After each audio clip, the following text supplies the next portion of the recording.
lot of people usually think there is this knight in shining armor coming down on us from somewhere in the West to really guide the way. A lot of the countries in the West, they don't really do very well for themselves. They can't even get the street cleaned up. They can't run an airport, and we look at them for guidance on how do we run our businesses and so on. But it's also time we've been original about what we're building, and we don't necessarily have to wait for someone to come and give us this knowledge. I don't talk about my injury. There is this obsession with workaholism, or whatever you want to call it. I've been building technology for almost 10 years now, and I think...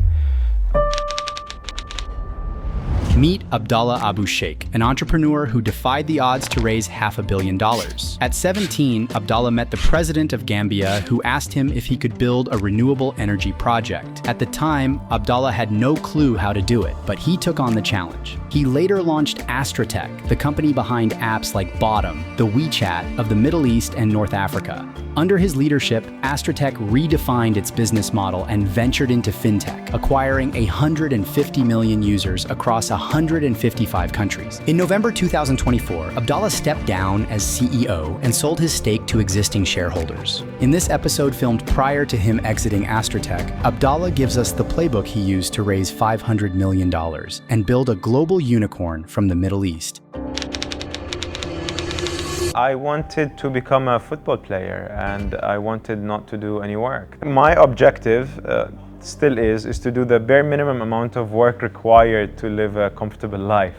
There is this obsession with workaholism, or whatever you want to call it, and people feel like they've achieved something by saying, I'm a workaholic and I work, 22 hours a day and all that kind of thing. But I believe it's just people who are not smart enough to do the work in a shorter amount of time that have to work longer hours. People who are smart enough usually cut it faster and go home. And I know in my younger years, I never had any direction towards building a business or going into business or anything of the sort. I think it was just opportune things that happened at certain times in my life where I thought, okay, this could be a good opportunity. I used to sell homework. My father was a self-made man, and he wanted for me to be independent in many ways. And growing up privileged, you lose a lot of touch with reality, and you lose a lot of touch with what does money actually mean. My father was very against that, and he sent me to college, and he told me that he's basically cutting me off and that I needed to work a job, and I've never worked a job. I was 15, 16 at the time. So it was very, very challenging for me. I got a job at Tim Hortons, and I lasted the full 3 days before they kicked me out. And so I had to figure something out. I wanted to continue the same lifestyle I had in high school, and it was very difficult to do it on $3 an hour. I met a friend of mine, and we decided that we could start doing people's homework for them, and it paid handsomely. And that was my first, business experiment. I did go to university at 15. Just because I wasn't really like a smart kid or a prodigy of any sort. My parents just sent me to school much earlier, and that ended me up graduating earlier. My father passed away when I was 16 and a bit. He was in aviation, so he operated one of the bigger private aviation companies in the region. He always had a joke. He said, if you want to be, the fastest way to be a millionaire is you start off as a billionaire and you buy an airline. So I hated aviation, wasn't really for me. And when my father passed away, family business gets very complex, and so many different parties it turns into more of a soap opera than it is, a business. I had to, exit the family business one way or another, and I had to basically support my family. And by coincidence, I got into renewable energy. I was in Gambia, very small country in Africa, and one of my father's friends was talking to me about that, that the government was doing funding and so on for renewable energy projects. Within 4 years, we became probably the biggest energy developer in Africa, and that was my first real self-owned, self-started business experience. I've been building technology for almost 10 years now, and I think AstraTech is my response to the fragmentation of consumer platforms all across. We've gotten to a point in time where people have to use dozens of platforms just to get through their daily tasks. And I felt that we need to consolidate a lot of the use cases into a singular, more powerful form of platform. And this is where the concept of Astra coming together and merging and amalgamating a bunch of powerful platforms together into a single use case. And that's where we set on to build the first Ultra platform. Astra is now 2.5 years old. So we launched Astra 2021. Before Astra, I was building different consumer technologies, different consumer platforms. We built a lot of the most widespread platforms in this part of the world. And a consistent theme was people didn't want to use more platforms, or there was a serious case of what I would call app fatigue, where people are really torn down by how many platforms they need to input their data into, put their card details into, sign up to, keep downloading new apps for this, that, and the other. And that was the inception, or that was the ideation of what if there was to be a platform where all of those other platforms can exist, and as a user, you don't have to go through those multiple journeys. So I've set up with the team of people who were previously building with me onto ideating what has happened. And we've seen a few global benchmarks that have done really successfully. I think case in point is WeChat in China. I think that gave us a much clearer vision of what we want to do. We thought to ourselves that to build a platform this powerful, you need a use case that's extremely high frequency, or what we call an ultra high frequency use case, and that's chat or communications. Oftentimes people forget that phones were made just for comms and we use them for everything else, but I think the base use case is communications, whether it's messaging, calling, or what have you. And we thought if we were to build at a comms angle or build from communications, we'd be able to add more and more use cases where people can use them in a very simple manner. And this is where we went and we added payment, utilities, and so on.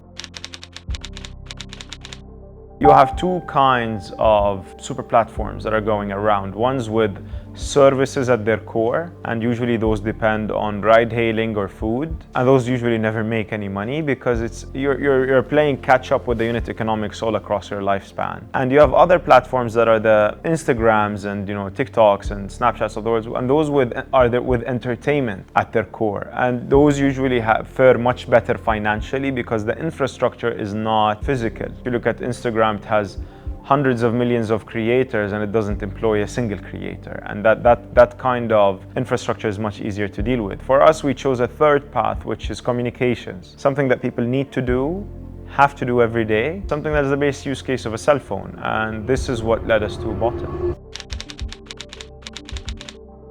So since launching Astra, we've managed to garner the largest user ecosystem in the region in terms of number of users. We have about 180 million users on our ecosystem. We've managed to launch our financial services. We process billions of dirhams on a monthly basis, both in our acquiring side or in our remittances and money transfer side. We've emerged as the biggest digital wallet in the UAE. And I think all of that ties back into us being able to provide an extremely simplistic user experience. A few weeks ago, we've also managed to secure the first financing license from the central bank, which puts us in a position to become the first microlending or liquidity solutions provider as a fintech. This is where we went from using Bottom as a comms-only platform. Today, Bottom is the biggest digital remittance platform in the region. Today, Bottom processes more cards, bank cards, than most banks, and we're by far and large a financial services provider. It just makes sense for our users because if I'm calling someone 4 or 5 times a day, I'm texting them all the time, I need to communicate with them financially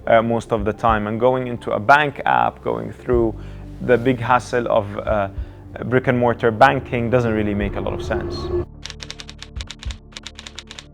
Complexity is a symptom of stupidity. If you're not very smart, you complicate things. If you're really smart, you simplify things. Most people enjoy using an Apple product because it's simple, stupid. And that's what's needed.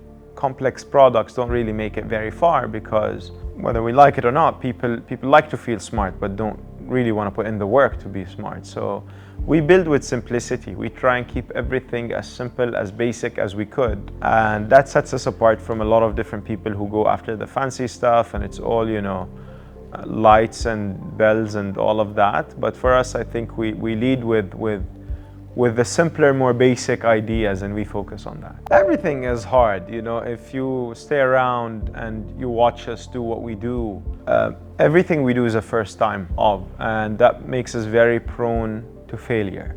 We fail a lot. People see the things that we launch and succeed. People don't know we launch 10 things every month and 9 of them fail, and it's very demanding. Your teams, people have put their effort, their time, 20-hour days of writing code, and then nobody uses it, or it collapses, or it's very difficult to pick up the pieces every day and bring your best foot forward and collect yourself and say, okay, I failed yesterday, I'm going to restart again today. But this is what it is about. Being pioneering is about treading where other people didn't tread, and it's all about being there when people are criticizing. Nobody appreciates the hours and the time. Everybody will come and say, oh, this button is not clicking. Little do they know, hundreds of people have put in, hundreds of hours of effort, and that's the best of a lot of people's effort, and it's very, very simple to criticize. So it gets very frustrating at times. But then again, like I said, you persevere. You decide, okay, am I gonna let this guy's opinion dictate what I do and not do? Probably not. And then you carry on from there. I think my parents were pillars of how I think today. They never taught us to seek any validation, and I think that's very liberating because we live in a world where everybody's seeking some sort of validation, and I think not seeking validation is a very good entrepreneurial trait, because most entrepreneurs or companies sometimes fall into the mist of copying other companies or trying to do what is the next cool, hot thing that everybody approves of. It gives us a more original direction and philosophy that we don't really care what everybody else is doing. In fact, we enjoy it when other people copy us because we try and be very original in what we do. Raising money is always a challenge, right? People usually assume that the hardest part of their journey is how do they raise amounts of money. There's a few pillars to a successful raise, irrespective of the amount. One is you have to identify what problem are you solving. And most people on a fundraising journey, they really don't have a problem, or it's a problem that they only deal with and not many other people actually face. We often over-exaggerate our own problems, and we think because it's my problem, everybody else should appreciate it, but that's not usually the case. A case in point, I see a lot of people raising funds for platforms that require extremely good phones, while we forget that maybe 80% of the world's population doesn't have an iPhone and doesn't have the latest phone of any measure. 50% of the world population doesn't even have access to the internet. So when you put that in perspective, you start quantifying your problem really well. Once you've quantified the problem, your solution needs to be scalable and fully incubating. Even if the problem is big and you build a solution that can't scale, you still won't be able to make the economics work. And we've seen that with a lot of the ride-hailing platforms, with a lot of the food platforms, where irrespective of how much they scale, they never can make the economics work. Back to the question of how does one raise a big amount of money? A big problem, a scalable solution, and then there is a track record to be put behind it. It's very difficult for a first-time founder or for a first-time entrepreneur to go and convince people to trust them on immense amounts of money. But if you have the track record and the team that has done this before, then it makes the conversation a bit simpler. I discovered that whether you're raising 500 million or 5 million, you're still gonna put in the 10 hours of work. So you might as well try and do the bigger thing, because it's gonna take you the same amount of energy and time to do $1 million or $100 million.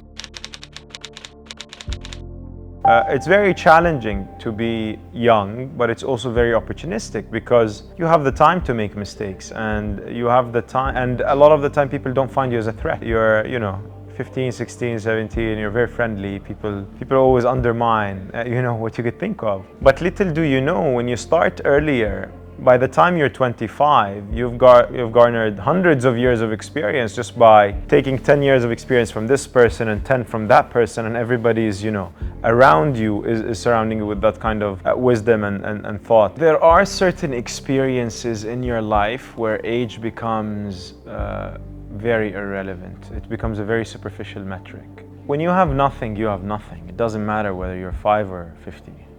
When you need to produce, you need to produce. Doesn't matter how old you are. All of us go through certain moments in life that put us against the wall, and we have choices to make. Some people choose to, go under the current and say, my life sucks and it's been really bad and there's nothing I can do, and complain about it. And other people rise to the occasion and say, okay, this is where I am, and I need to get out of this place, and I don't want to ever find myself in this position again. And how do I do that?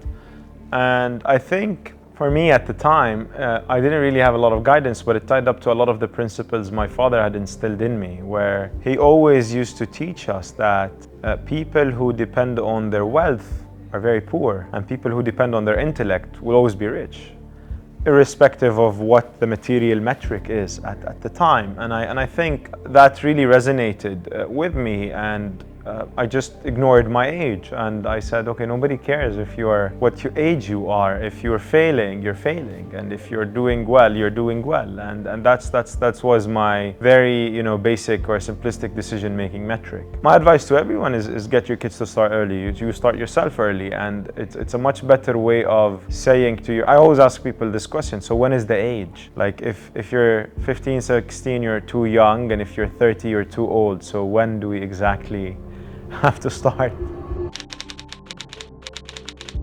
Some moments happen and where you lose purpose and you lose all light, and you feel like it's all pitch black and dark and nothing good is ever going to come out of this. And I think this separates the real builders from the imposters, is who perseveres, like who actually, when it's most hard and most difficult, who actually perseveres. A lot of people think sometimes entrepreneurs or founders or builders don't go through hardships, or the fact of the matter is the opposite, is you make peace with hardship and you start actually welcoming it and embracing it, or looking forward to the pain, because you understand that you only grow with pain, you only grow with difficulty. The only way you'd learn is when more and more difficult stuff happen to you. And when those times come about, I think you start developing this, crocodile skin or instinct toward, you keep you calm and you think objectively more or less. But sometimes there's always those frustrations, and there's always the days where you feel like I want to quit and this is it for me. But perseverance is what sets the difference between people who succeed and people who don't. So we're bigger than the region. We have about 180 million users in about 100 different countries. Actually, the region is our smallest market. We have tens of millions of users in places like India, Pakistan, Philippines, and so on. We're very global with our offering, but we're the only ones that built out of the region, or we're one of the very few companies that are building out of the region. We're certainly the only in comms. I don't know what it is. It's a stigma of sorts where a lot of people usually think there is this, knight in shining armor coming down on us from somewhere in the West to really guide the way and let us know. I don't believe that's necessarily true. The West has produced a lot of brilliant minds, but if we look at a lot of the countries in the West, they don't really do very well for themselves. They can't even get the street cleaned up. They can't run an airport, and we look at them for guidance on how do we run our businesses and so on. I do believe the region is very welcoming. You walk around our business and you'll find more than 60 nationalities. So we love to work with everyone. We're welcoming of everyone, and we really want to learn from everybody's expertise and experience. We're very eager. But it's also time we've been original about what we're creating, and we've been original about what we're building, and we don't necessarily have to wait for someone to come and give us this knowledge of this is how it should be done, and dictating on us some cultural or some things that are not part of our culture and not part of our region and not part of our world. We know our region better than anyone, and we ought to be building for it. No one knows this part of the world better than its people, and I think that's a big stigma, and that's a big part that people have to get over and start really realizing that the guy sitting next to you might be as smart as Steve Jobs, and there is no shame in that. And you probably have to support him instead of saying, who do you think you are and what do you think you're doing? So yeah, that's a lot of where my thinking is. I think now we're globalizing a lot more. We're launching our wallet proposition in a few more markets by the end of the year. And it's a lot for us about launching the newer services. We're really focused on financing and how we can help people really have better access to liquidity on a consumer level. So I think within the next few months, we will be launching a few products that will really be the first of its kind in terms of giving everyday users and people access to liquidity and access to capital. And we're very excited about that.